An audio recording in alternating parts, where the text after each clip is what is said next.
मेरे पास कोई तलवार नहीं बची।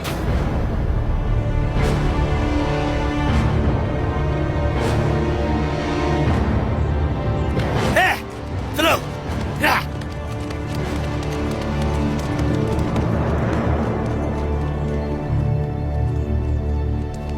तुम्हारा बेटा तो बहुत गुस्से में है, लेकिन उसका ये गजब उसे ही जला डालेगा।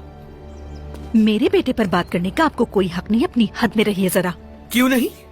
बिल्कुल मेरी हद है। तुम्हारे बच्चे हद से बढ़ने लगे हैं, अब खुद ही अपनी जिंदगियां तबाह कर रहे हैं, लेकिन फिर भी इबरत नहीं ले रहे। दोबारा अगर वो गलतियों के मुर्तकिब हुए तो उस वक्त तकलीफ सहने के लिए उनकी जिंदगी ही नहीं रहेगी। सादत, हमें धमकी ना दे।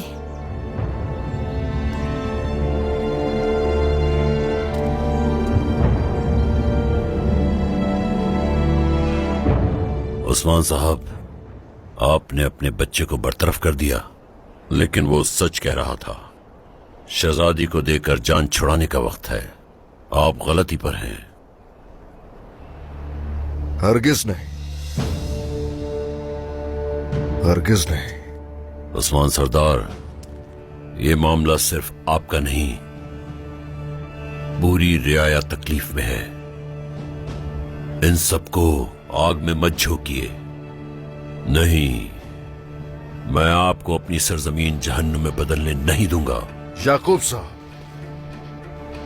इस सरजमीन को जन्नत बनाने के लिए जो भी जरूरी हो करूंगा मैं, और इसके लिए चाहे मेरी जिंदगी जहन्नम बनकर रह जाए, हटूंगा नहीं पीछे में। शहजादी को रिहा करना होगा आपको। बहुत हो गया।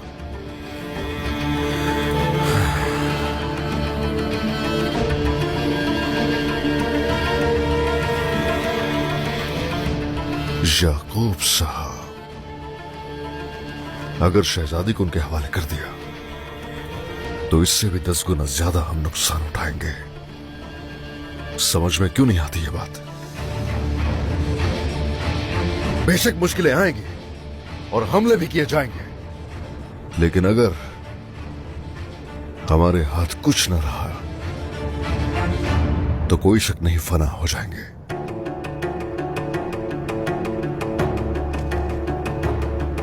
क्या होगा तुम्हारे ख्याल से? वो हमें कैसे तबाह कर देंगे? याकूब साहब,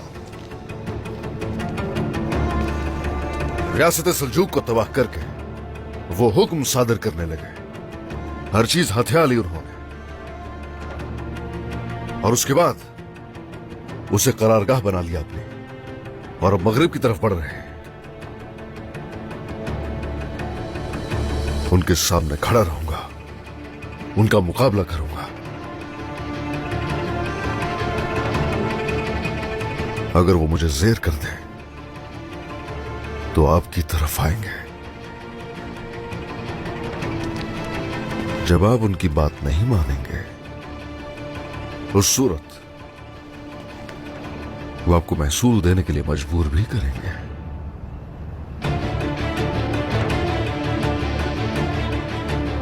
और बस यही नहीं, जो कुछ उन्होंने कुनिया के साथ किया उससे कहीं बढ़कर पेश आएंगे। आप पर लोग मुसल्लत किए जाएंगे। करासी और जानदार को तबाह करके वो आपकी तरफ आएंगे। तब कोई भी सुनने वाला नहीं होगा। बाज़ंतीनियों ने अपनी शहजादी इसलिए उनके हवाले की है।